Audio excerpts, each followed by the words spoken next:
We're driven by the search for better. But when it comes to hiring, the best way to search for a candidate isn't to search at all.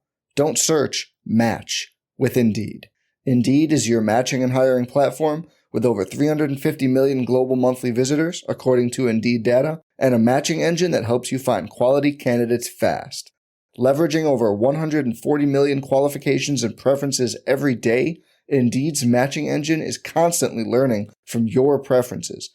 Join more than 3.5 million businesses worldwide that use Indeed to hire great talent fast. And listeners of this show will get a $75 sponsored job credit to get your jobs more visibility at Indeed.com/Blue Wire. Just go to Indeed.com/Blue Wire right now and support our show by saying you heard about Indeed on this podcast.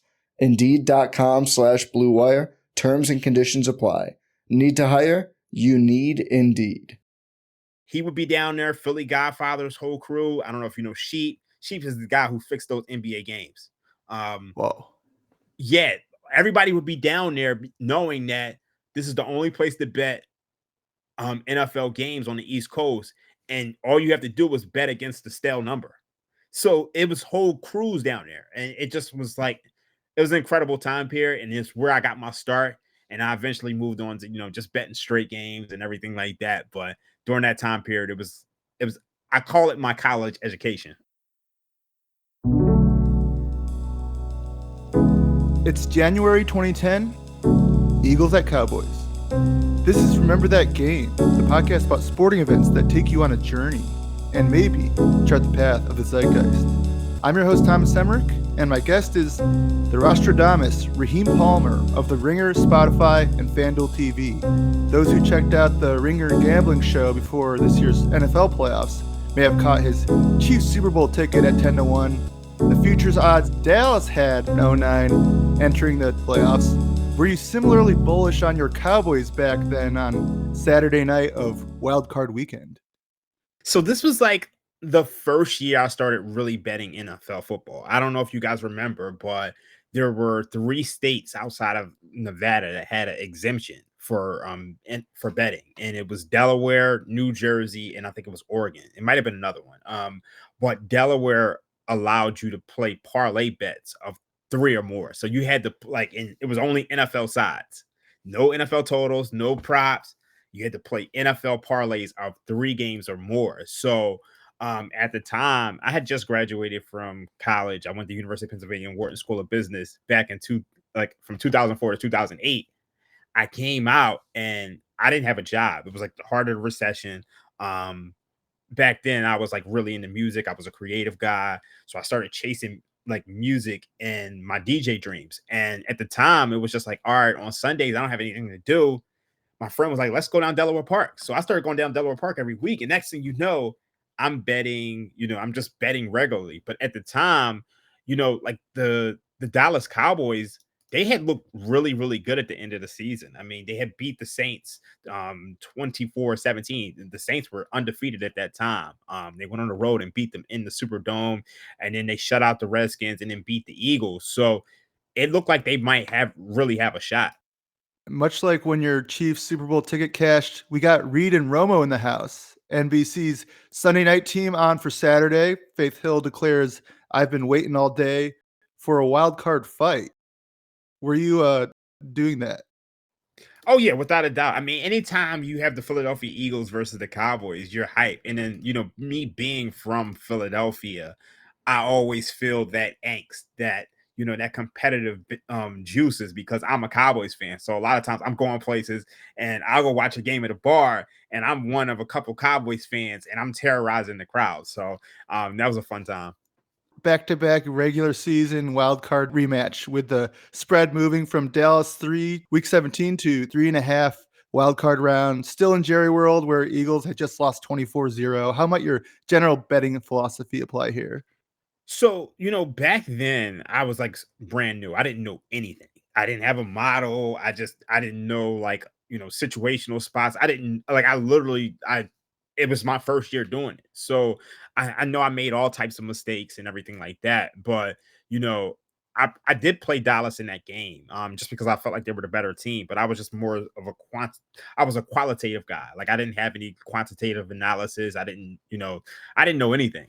Nowadays I know a lot more and I can come up with my own number for a game. And, one of the things people don't realize is that people always say, oh, it's hard to beat a team 3 times in one season. That is not true.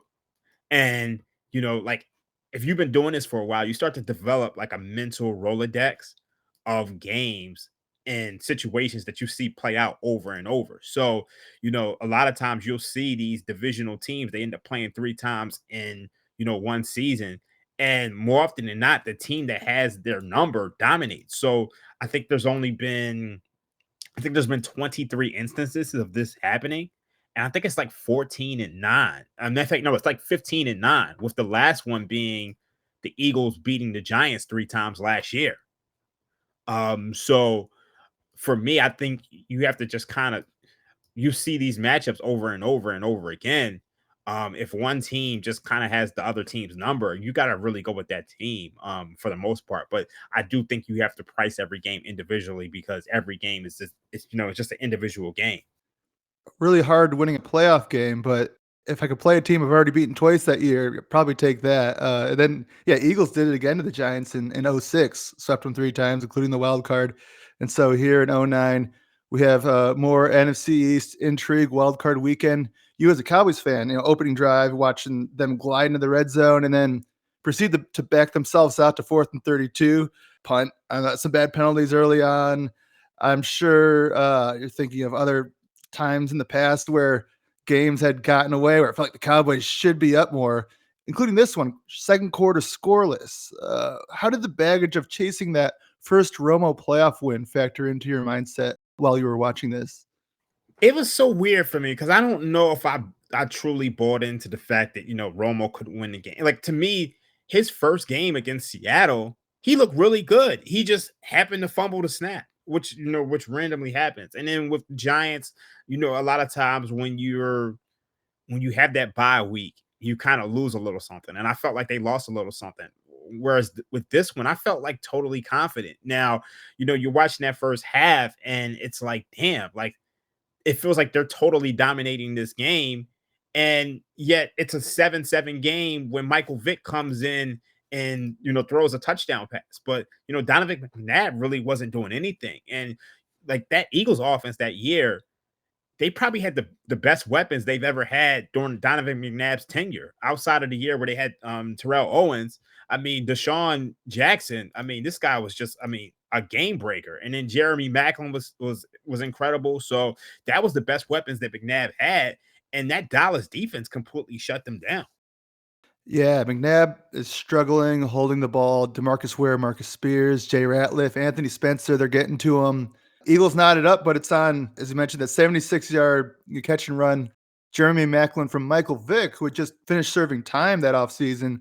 And he's done a lot of positive things on that front since. From there, all you can do is move forward and do good. But I'm a Giants fan and a Virginia Tech grad, so Vick on the Eagles was not great. What was it like for you to see such a unique player back on the field, hitting you with the TD and eventually replacing McNabb in your division?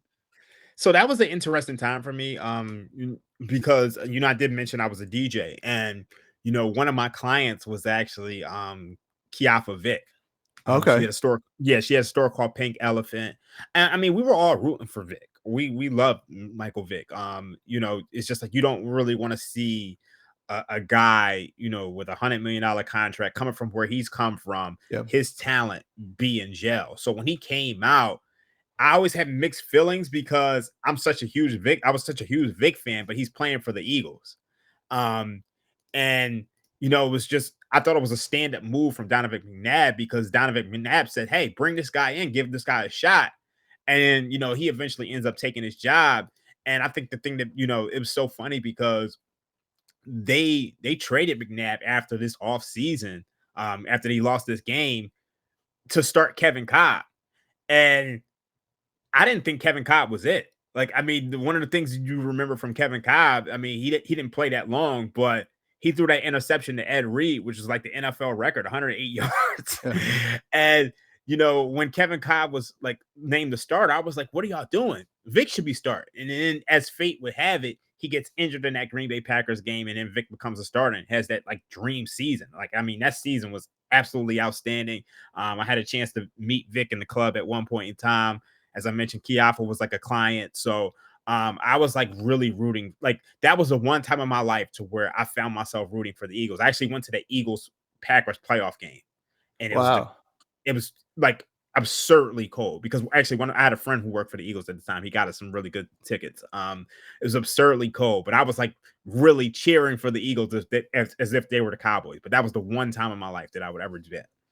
Yeah, and you're rooting against the Packers, so it helps a little bit. Imagine you met Vic. Was that during the 2010 season? Yeah, I met him. He came to the club one night.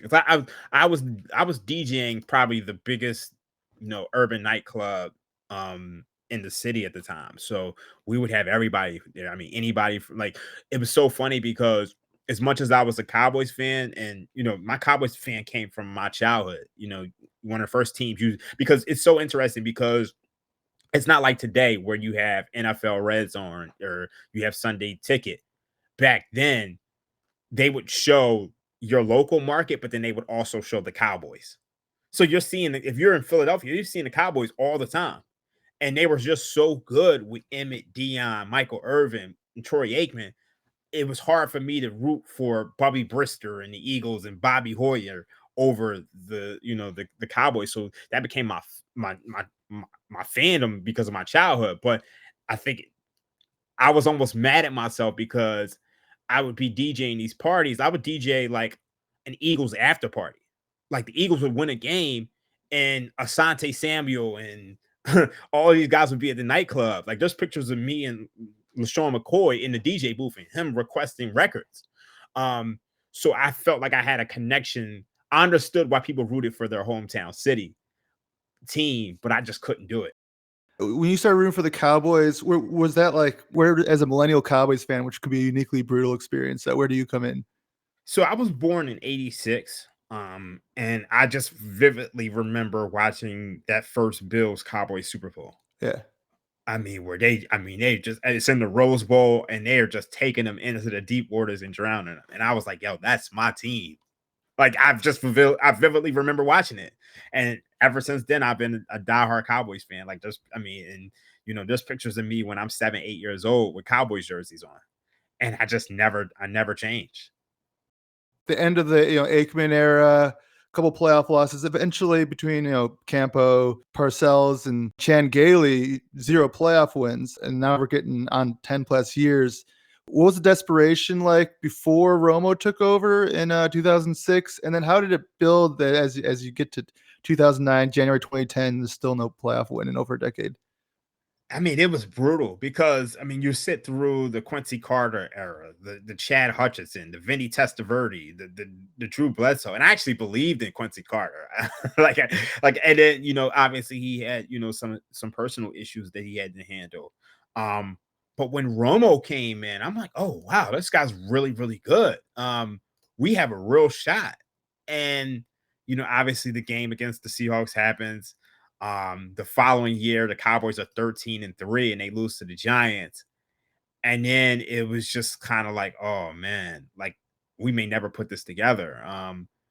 And then, in 2009, Cowboys, I mean, they end that season 11-5. Wade Phillips is in, and I felt like we really had a shot because, I mean, you beat that 13-0 Saints team. It's kind of like the sky's the limit. So I really did believe in us. And I love the emergence of Felix Jones. Yeah. I mean, he was so explosive. Him and Tashard Choice. I wasn't really the biggest Marion Barber guy that season. RIP Marion Barber. I felt like he was good, like 2007 season. He was like, he was Marion the Barbarian, but I always liked those speed backs. And Felix Jones brought that level of explosiveness. I thought Romo was playing on the top of his game, but it's just ultimately we just didn't get it done. Those lost seasons of the Romo era, because it seemed like they're frisky at some point in every one, 2006 through 2015. found some creative way each time for it just suddenly be over. But is there one that sticks out the most with all those chapters in the book now of the Romo era? What year that stings the most? It's by far the 2015 season. That is the one that will always hurt me the most, because that was, to me, that was the best Cowboys team. And I say that I know they had to go into Green Bay, but I truly believe Dez caught that ball. And if you go beyond Dez caught it, the Cowboys were leading that game, and DeMarco Murray, he has daylight in front of him and fumbles it. And when that happened, it just totally broke my spirit. And we still had a chance to win that game after that. But that DeMarco Murray fumble against the Green Bay Packers, I think we were up 14-7 at that point when he fumbled that ball. That one hurt. I felt like that was our year. And I truly believe that, because I felt like we could have I felt like we could have gone into Seattle and beat them. I didn't think Seattle was unbeatable that year. And you saw it, the following week. Green Bay should have beat them. Really should. They dominated that game until the end. Russell Wilson threw 4 interceptions. And then, the following week, then the Seahawks end up losing that Super Bowl to the Patriots. But I felt like Dallas could have gone in there and beat them. So that was the year that really hurt me more than anything. And let's get a little more nostalgic here. Nostalgia from the Greek word meaning pain from an old wound. So let's use it to further explore the mindset of a Cowboys fan on a postseason game day. I want to capture the full experience on a scale of 1 to 5, 5 being the peak gut punch, being that 2014. Julius Peppers just punches the ball out of DeMarco Murray as you're about to go up 2 scores probably. Let's go through the table of contents where each one lands on 1 to 5, 5 being peak. 06, the botched snap hold by Romo after what it could be a legendary drive to go ahead and get that first playoff and win in a while. 1 to 5. I'm going to say that's a 4 for me. The only reason it's not a 5 is because you still had hope for the future. Like, Romo was so good that year that you went into next season saying, all right, we'll be back. So I'm going to say a 4. But it was pretty painful. Yeah, 2014, I imagine you felt like it's getting to the end of the shots you have to take. 06 at the beginning. 07, the number 1 seed, Romo driving for the go-ahead score again, but picked by R.W. McQuarters in the end zone. Where's that on 1 to 5? Oh, that's definitely a 5. Just because we were just having such a dream season, and it just felt like we just weren't. It felt like we just didn't play our best game. And I think that hurt, because it's just like you saw what they did all season long, and then you're watching the game, and it's just like, oh, this is not that same. This is not that same Cowboys team. So, and it's just, you don't realize it at the time, but you don't get too many of those shots. So, I think that one hurt me. Yeah, that one. Yeah, it just started off weird. Like, I think Amani Toomer is like getting popped, but no, actually, no, he's taking off. So we have 2008, the season preceding this, with the Eagles, Week 17 for the playoff berth. You go into the link. Eagles are outplaying the Cowboys. Cowboys might be able to have a shot coming back, but suddenly 2 fumble return touchdowns of 70-something, 90-something yards, and to blow out. Where's that 1 to 5? So I was actually watching this game with some friends, all Eagles fans, and we were pumped up for a big game. But like, a lot of times these blowout losses don't hurt as much. It's just because, I won't say you expect it, but when you look at, like, Romo, he missed 3 games that season. The Cowboys went 1-2 without Romo. He had that broken right pinky finger injury. And even in that game against the Eagles, Romo had a rib injury. So it was just kind of like when Romo went out, that kind of destroyed our season, and you needed that basically a 1-game playoff in Philadelphia for the Cowboys to make the postseason. So it hurt, but it was just one of those things I got over rather quickly. Some acceptance being going through the stages before the week even. So we'll skip 2009 here, since we'll be getting into how this one eventually goes sideways. 2010, Romo injury again after through 6 weeks. He's PFF's top graded quarterback, it would end the season as such. Dealing and then broken collarbone, week 6, it's over. At least you have your new friend Michael Vick, Philadelphia. But where does the 2010 rank?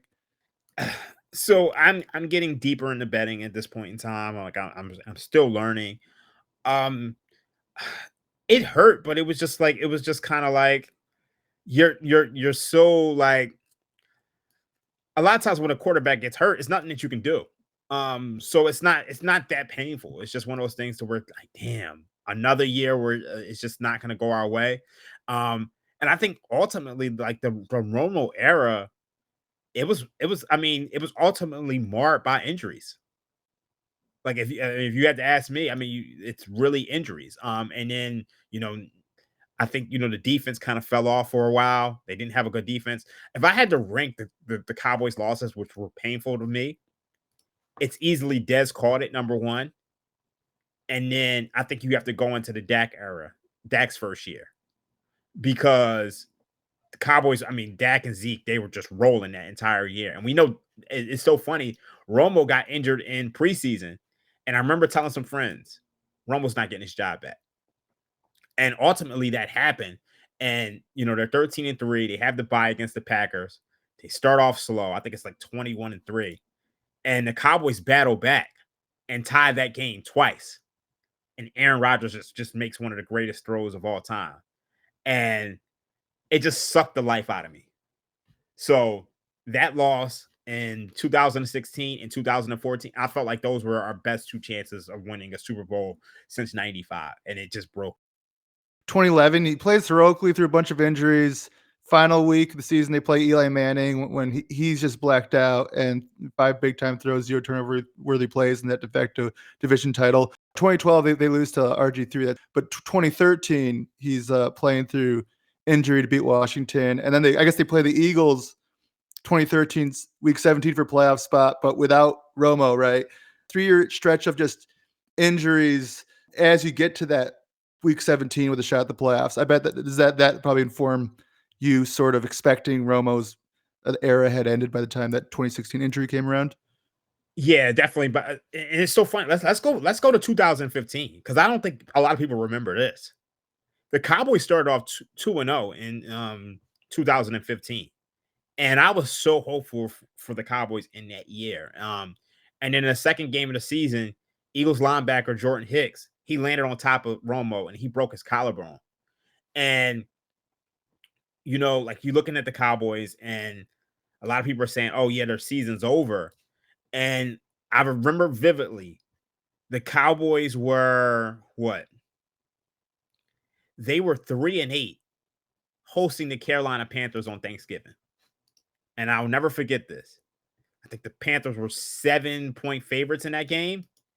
And the Cowboys took sharp money in that game. Actually, no, they weren't 7-point favorites. The Cowboys were 1.5-point favorites in that game because because Romo was announced in for that game. Right. And a lot of the thought process amongst the sharps were that if they could win this game, they still have a shot at making the postseason, because they had beat Miami the week before. And, the sharps were all over the Cowboys, and Carolina, they just dominated the Cowboys. And then Romo actually got hurt again in that game, because Romo had returned the previous week against Miami, and they won 24-14. So I had hope that the Cowboys would have like a real shot at making the postseason. And then by the third quarter, Romo's hurt, and it's just like it's all over again. And, going into next season, once he got hurt, they drafted Dak Prescott, and once he got hurt in the preseason, I was like, yeah, the Romo era is completely done in Dallas. As much as I thought he was a great quarterback. You go back to some of those games. I don't know if you remember, it was like a 51-50 game against the Denver Broncos. I feel like Peyton Manning might have had like a bootleg score there or something wild. Yeah, like it was just like that. It was 51-48. October 6, 2013. You got to see how good Romo could be. Romo had, 506 yards, 5 touchdowns, and 1 interception. Peyton Manning was like 414 yards, 4 touchdowns, 1 interception. It was just like they were going back and forth. And it was just, ultimately, Romo throws the interception with 2 minutes to go, and the Broncos kick a field goal to win. But to me, that's a microcosm of the Romo era. Just high highs, and then ultimately, for whatever reason, whether it's an interception, whether it's an injury, it just doesn't. It just never got done. Capsulated makes a legacy throw to Dez Bryant, and then it's not even injury. It's just like a weird time for litigating what a catch is. Yeah. Oh my God. I was so angry after Dez called it that I went to the boxing gym and I just hit the heavy bag. Like I'm hitting the heavy bag. I'm putting on DMX. Like they let you play music inside of the gym. Yeah. And I played DMX the whole time. A jog or some sort of exercise after 06. Romo leads, what is a game-winning drive in his first playoff start, but it just doesn't hold the snap.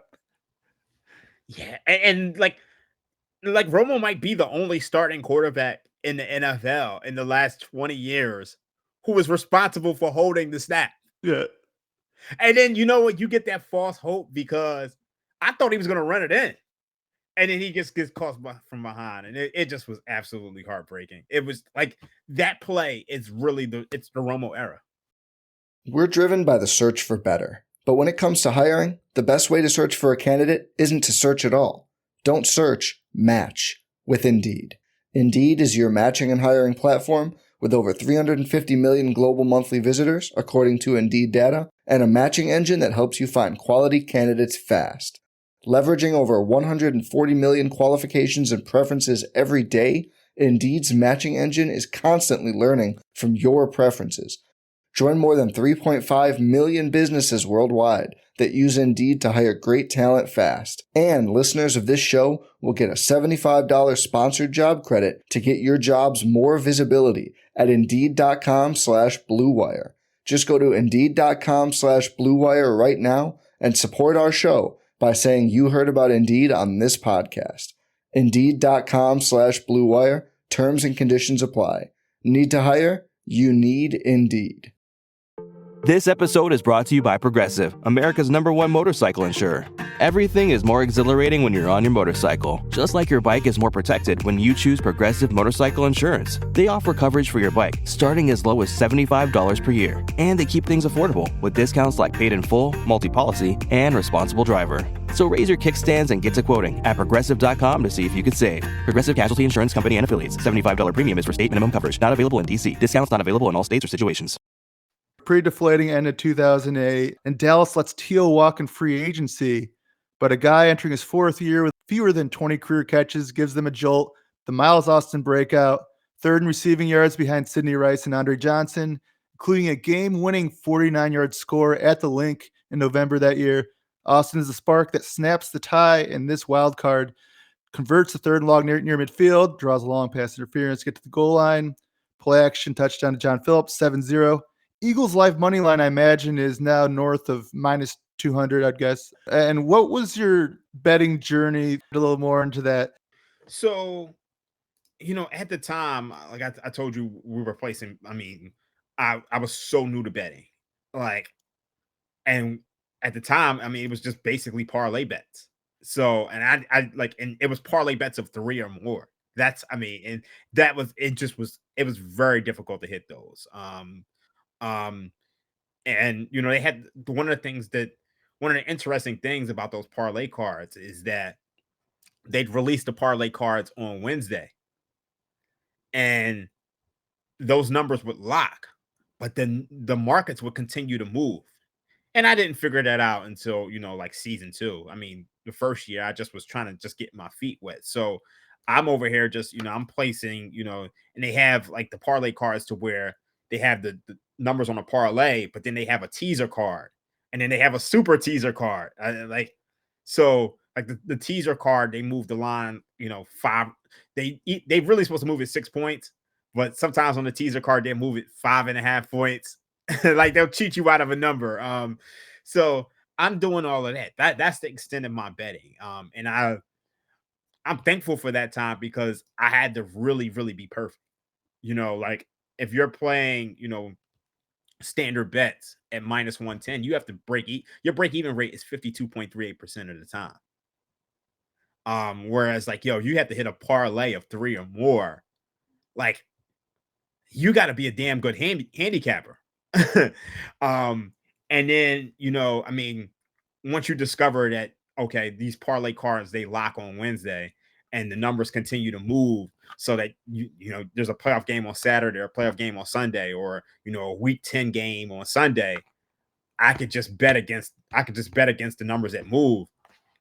I was in a good position, but I mean, it was really difficult. And, it's so funny because I mean, I was like, I had no idea of what I was doing at all. So I'm pretty sure you're familiar with Wong teasers, right?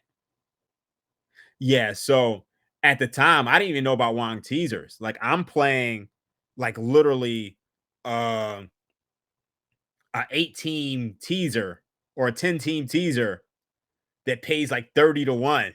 And I'm putting $50 on it.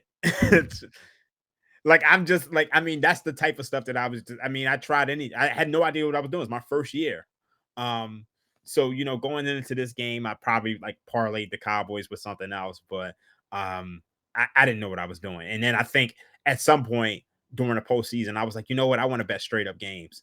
I'm going to go on Bovada and I'm just going to bet one individual game. And the first Super Bowl I ended up betting was the Saints. And I actually had the Saints that year. I bet the Saints money line. And I was real proud of myself for that bet. Plus 180, something like that. Yeah. And then I later found out Billy Walters had like $3 million on it. And then that's when it was just like, it was so interesting because that was the first year where like I'd won something and I'd be like, oh shoot, I can bet on it and buy it. So it's like my TV, like, it's so crazy. My TV had broke. I had and this was when flat screen TVs were like super expensive. I think I had like a big screen TV, one of the old style ones, and it broke. And I'm like, shit, I need a TV. So like, I think I had placed like a crazy parlay bet. It might have been a 5-team parlay, paid 20-1 or whatever, and I put like $100 on it, and I got my TV. I got a new flat screen TV. Back when they were like thousands of dollars, and the first game I watched on that TV was the Cowboys beating the Saints. Oh, that's like they literally just delivered it right before the game and installed it and everything. DeMarcus Ware, a little boost in that game, and he's being watched on this state-of-the-art television at that time. And I was glad you dived a little more into that, the state-of-the-art of the gambling product back then. That was a cool window in. Yo, it was a complete, like, it was so crazy. Like, it's amazing seeing how far gambling has come now versus back then. I mean, we were all like, and you go down Delaware Park Casino and everybody would be down there. I mean, like, there was no mobile betting. There was no props. There were no same game parlays. Everybody was just placing these 3-game parlays and everybody wanted action. And it was to the point where, you look at some prominent gamblers, like I'm not sure if you're familiar with Captain Jack Andrews. Captain Jack Andrews was, probably one of the sharpest gamblers on the planet. He'd be down there filling out parlay cards, knowing that since the line moves on Wednesday, he could get a better line on Sunday. So he'd be doing that. Like, he would be down there, Philly Godfather's whole crew. I don't know if you know Sheep. Sheep is the guy who fixed those NBA games. Whoa. Yeah, everybody would be down there knowing that this is the only place to bet NFL games on the East Coast. And all you have to do is bet against the stale number. So it was whole crews down there. And it just was like, it was an incredible time period. And it's where I got my start. And I eventually moved on to, just betting straight games and everything like that. But during that time period, it was, I call it my college education. What a time and place. Yeah, you're over there, and then you're in a Philly bar rooting for your Cowboys. And then you just watch the Cowboys relentless in the second quarter stretch where Romo converts 3 straight 3rd and longs, finds Jason Witten wide open corner out to the goal line. Not sure if it was a coverage bust at safety. Philly let Brian Dawkins walk that offseason. Cowboys punches in 14-7 second quarter. McNabb at one point is 1 for 6, 2 total passing yards late in the first half. I imagine the folks around you in the bar who could count on Andy Reid winning the first game each postseason were suddenly getting a little nervous. Oh yeah, without a doubt. Like, I think McNabb hadn't completed his first pass until like deep into the second quarter. Yeah. Like it was stunning. And for the fact that Michael Vick had to come in and like his pass was the most productive thing all day, you're like, holy and at one point it's tied 7-7 in the second quarter, and it looked like Romo threw an interception. Wade Phillips challenges it, they overturn it, and the Cowboys never really looked back from there, because I think that's when they scored that touchdown to Jason Witten. Yeah. And it just felt like, oh yeah, it felt like the game was over. It just felt like the Eagles aren't going to do anything. And then, the Eagles kept turning the ball over. Michael Vick had a fumble. McNabb threw an interception, or rather a fumble. It just was so many turnovers. It actually felt like the end of the McNabb era. 0-0 and then 27-point second quarter for Dallas. The Eagles had paced the NFC East in postseason finish 6 of the previous 8 years. McNabb, I don't know if it was confidence or nerves or what, but he comes out the tunnel banging on the glass in front of the Cowboys fans at Jerry World, first year of the new stadium. The NFL Network highlight team with Michael Irvin and Dion. Dion's calling a glass dance, but then suddenly 27-7 going into the half. McNabb jettisoned in the offseason. Jim Johnson had passed on the eve of training camp in his place, Sean McDermott. And then Andy Reid eventually would be out a couple years later. Did you feel like the Cowboys had a role in just ejecting Andy Reid from the NFC East and having to deal with him 2 to 3 times a year? In real time, it didn't feel that way for me. It just felt like Andy Reid would be there, but I could tell that everybody was done with McNabb.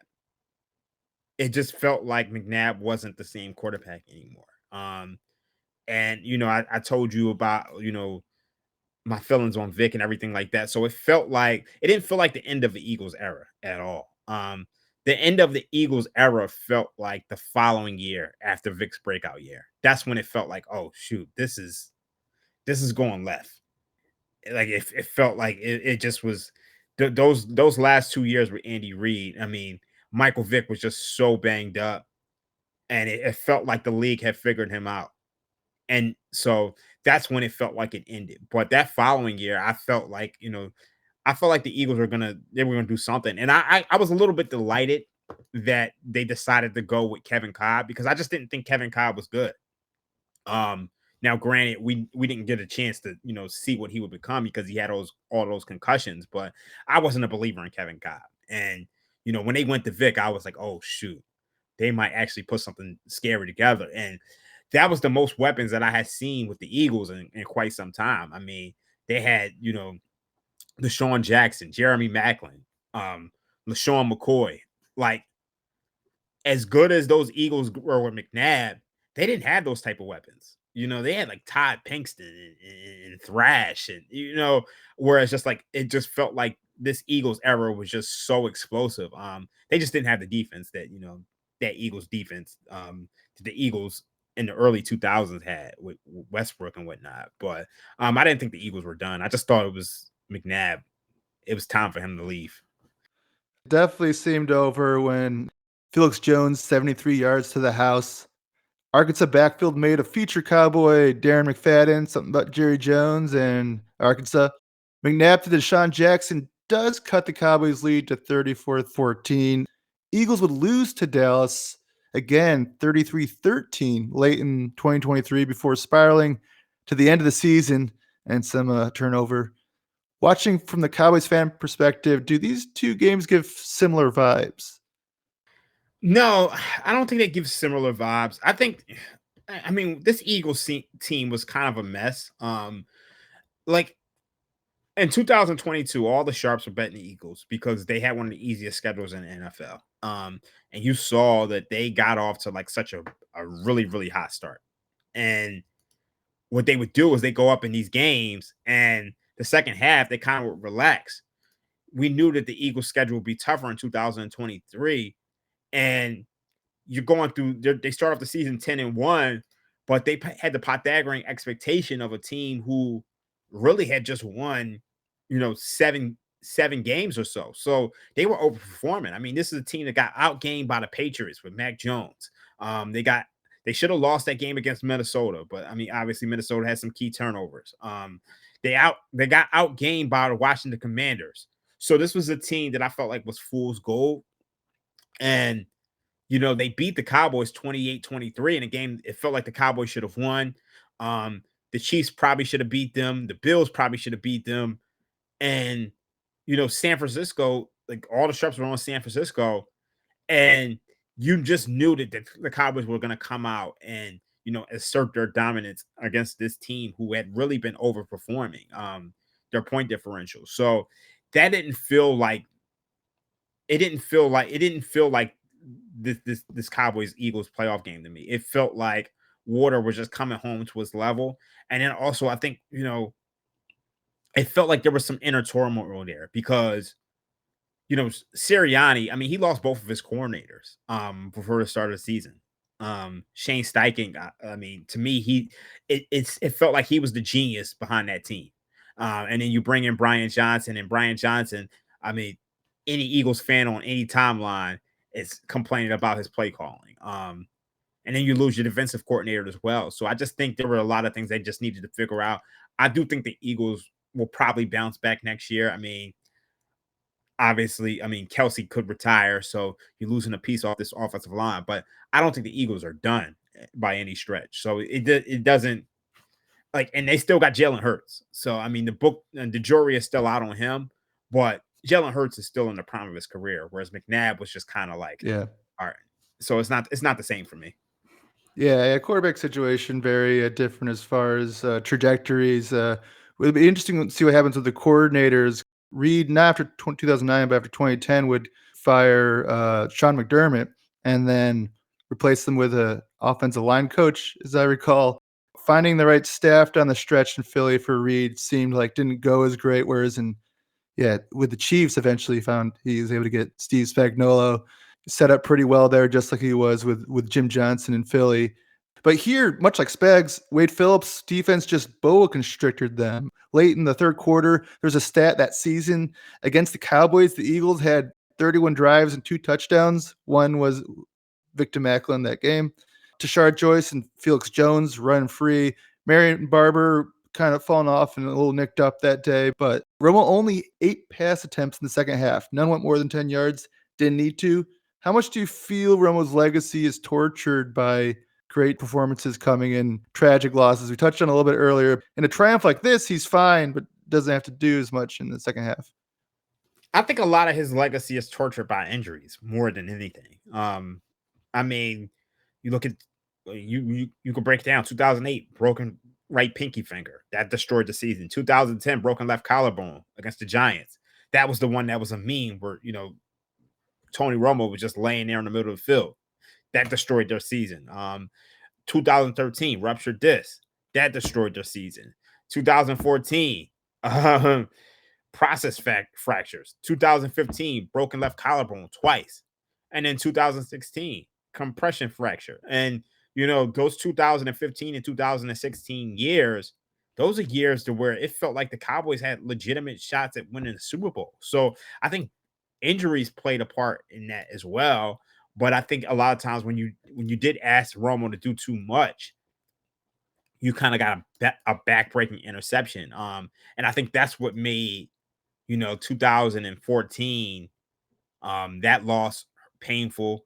2015 those injuries painful, and then 2016 because you saw the one thing the Dallas Cowboys did towards the back end of Romo's career was realize, hey, we need a good offensive line. Let's bring in Travis Frederick. Let's bring in Zach Martin. All of those big guys, and we're going to run the ball. And you saw it with DeMarco Murray. We saw it with Ezekiel Elliott. Romo never got a chance to play with Ezekiel Elliott, which it's kind of crazy when you think about it. So, and peak Ezekiel Elliott was just, I mean, a lot of people remember him now for being just the slow plodding back, but I mean, that first year, he had a gear. And that first 4 or 5 years, you're looking at Zeke, he's as good as any running back in the history of this league. And Romo never got a chance to play with him because he got hurt. Drafted Zeke with Romo in mind as the week 1 starter, injured in the preseason.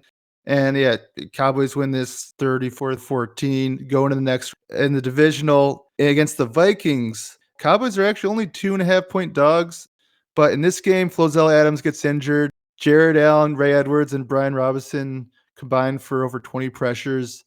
How impactful do you think this game was in the course the Cowboys eventually started charting later? This was, I mean, it was a rough loss just because, I mean, the way the Cowboys ended that season, it just felt like they had a real shot. And I know the Vikings were kind of just starting to really, the way they closed out the season, they didn't look that good. So I think that's why that line was only 2.5. I didn't have a model back then, so I had no idea how to truly price a game. I just kind of was just going off of, feel and subjective analysis. And I realized that was not the way to beat NFL or beat any sport. You kind of you have to know what a number is and price it out. And watching that game, it's just, the Cowboys just couldn't block them. And then obviously, I mean, the game probably would have been a little bit closer, but the Cowboys missed a couple field goals. And that changes things. You miss, field goals, you take those points off the board, then you're chasing those points later. And, Romo feels like he has to do more because his field goal kicker can't get it done. And then you can't block Jared Allen. You're in a tough situation. I mean, and then, Brett Favre, I think Brett Favre kind of overcame some of his demons because all throughout the 90s, that was the team who he couldn't beat. And you could argue that Brett Favre probably has more than one Super Bowl if the Cowboys don't exist in the 90s, because they dominated him that much. The year he won a Super Bowl, he had to take on the Cowboys.